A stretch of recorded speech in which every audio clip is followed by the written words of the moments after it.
दबंग नूनी दादी, लंबी चौड़ी कद काठी, गोरा रंग, 80 वर्ष की उम्र में भी लाल टमाटर जैसे गाल, जितनी खूबसूरत उतनी ही मजबूत आवाज़। ऐसे दमदार के दलान में खड़े होकर जोर से डांटे तो बस स्टैंड पर बैठे 2-4 आदमी तो खड़े हो ही जाते। ऐसी थी हमारी दबंग नूनी दादी। पूरे गांव में जितना दादी का खौफ था उतना ही दादी का प्यार। दादी सबको बड़े ही लाड प्यार से रखती, पर गलत काम पर उतने ही प्यार से खबर लेती। अपने ज़माने की बड़ी लठेत रही हमारी नूनी दादी। गांव में दादी के बिना इजाज़त पुलिस भी नहीं आ सकती थी। दादी के नाम का डंका सारे गांव में पूछता था। सभी दादी की इज्जत करते थे। किसी के भी घर परिवार में लड़ाई झगड़ा हो जाता तो नूनी दादी को ही बुलाया जाता। दादी सबकी बात बराबर सुनने के बाद ही फैसला करती, और जो फैसला नूनी दादी कर देती वो अखंड ज्योत सी हो जाती। गांव के पर सरपंच एक तरफ और नूनी दादी एक तरफ। नूनी दादी के 5 पुत्र हुए। बड़ा बेटा पवन सिंह बिल्कुल अपनी माँ जैसा दबंग और स्वाभिमानी। छोटी उम्र में ही पवन सिंह को बाहर पढ़ने लिखने भेजा गया। जल्द ही पवन सिंह की सरकारी नौकरी लग गई। अब नूनी दादी की खुशी की हुंकार सारे गांव में सुनी गई।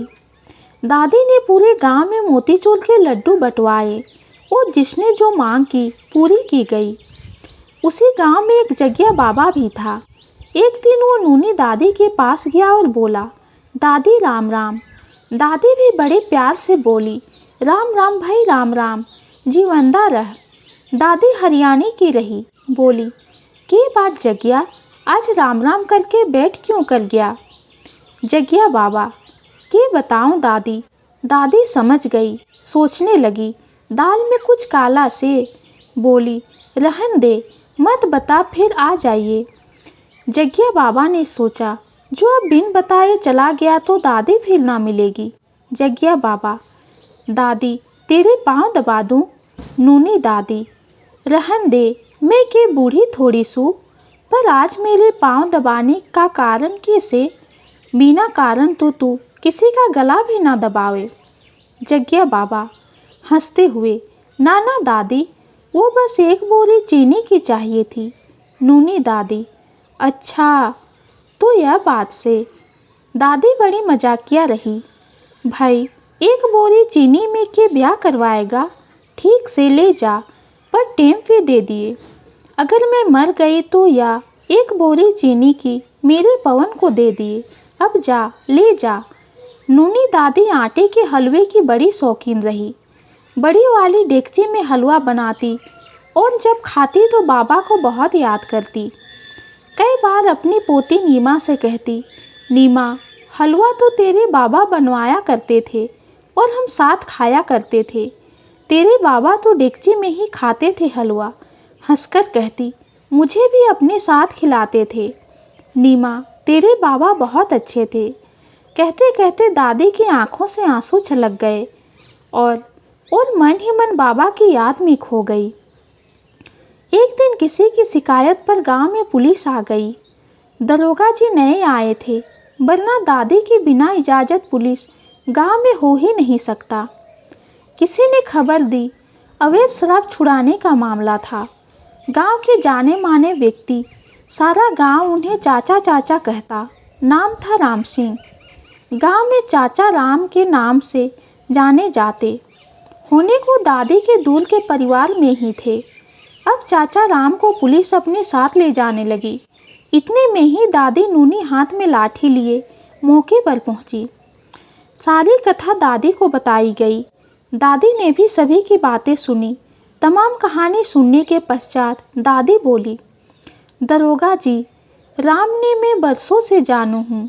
ये आदमी ऐसा काम नहीं कर सकता जिससे हमें गांव की बदनामी होवे। आप इसने लेने ना जाओ। मैं दादी नूनी आपने पूर्ण भरोसा दिलाती हूँ। दरोगा जी ने एक ना सुनी और कहा, राम सिंह गुनहगार है और मैं इसे आज साथ लेकर जाऊंगा। वो लॉकअप में बंद करूंगा। आप सुबह आकर जमानत दे देना। आज से पहले दादी की बात को इस तरह किसी ने नहीं नकारा था। अब दादी आंख बबूला हो गई और बोली, दरोगा जी, आप थोड़ी देर ठहरो, चाय पानी पियो, इतनी यूँ माजरा मैं फिर देख लूँ। दादी ने अपने लोगों से कहा, देखो भाई, इब गांव की इज्जत को सवाल है, पता लगाओ इसके पीछे कौन है। दरोगा मन ही मन बड़ी कुटिलता से मुस्कुरा रहा था। उसे दादी के बारे में जानकारी नहीं थी। कुछ देर बाद मुखबिरों की दादी के पास खबर आई। अब दादी की लाठी में अलग ही ताव आ गया। दादी जोर से कड़क आवाज़ में बोली, रे दरोगा जी सुनो, और मेरे गांव वालों थमो भी सुनो। राम सिंह के घर में शराब दरोगा जी के आदमियों ने रखवाई है। कुछ लोगों ने आकर इस बात की गवाही सारे गांव के सामने दी और दरोगा जी को इस बात के लिए पैसे दिए गए थे। खबर सुनते ही दरोगा जी के होश उड़ गए और कहने लगे, दादी जी, आप तो हमारे बुजुर्ग हो, जाने दो मामलों को, यही रफा दफा करते हैं। नूनी दादी ठहाके मार के हंसने लगी और बोली, दरोगा जी, इब तो यो मामला दादी नूनी ही रफा दफा करेगी, साथ में तने भी। दरोगा जी हाथ जोड़ने लगे, दादी मुझे माफ़ कर दो, आगे से ऐसा नहीं होगा, कुछ पैसों की खातिर मैं बिक गया था। नूनी दादी बोली, यो छोटी मोटी बात ना है, हमारे गांव की बदनामी हुई है। जिस गांव में आज तक पुलिस ना आई, जिस घर का शराब से दूर दूर तक लेना देना ना था, राम सिंह गांव का इज्जतदार आदमी है, ये बात माफ़ नहीं की जाएगी। और कहा, दरोगा जी, आपने चाचा राम सिंह से सारे गांव के सामने माफ़ी मांगनी होगी और कानून की कसम खाकर कहिए कि आज के बाद आप ऐसा कभी नहीं करेंगे और ना ही किसी को करने देंगे। अपनी वर्दी की इज्जत करना सीखिए। दरोगा जी, बस मैं इतना ही कहना चाहती हूँ। दरोगा जी ने बिल्कुल वैसा ही किया जैसा नानी नूनी ने कहा। अपने गुनाह की माफ़ी मांगी और दादी को प्रणाम किया। नूनी दादी जाते हुए सारे गांव को एक संदेश दे गई और बोली, अपने देश का मान बढ़ाओ, ऐसा कोई काम मत करो जो तुम्हें नजरें झुकानी पड़े, सुखी रहो। सारा गांव नूनी दादी की जय जयकार करने लगा। नूनी दादी हंसते हंसते हाथ से आशीर्वाद देते हुए मुस्कुराते हुए घर को लौट गई। ये कहानी आपको कैसी लगी कमेंट में ज़रूर बताइए। कहानी पसंद आती है तो चैनल को लाइक और सब्सक्राइब कीजिए। धन्यवाद।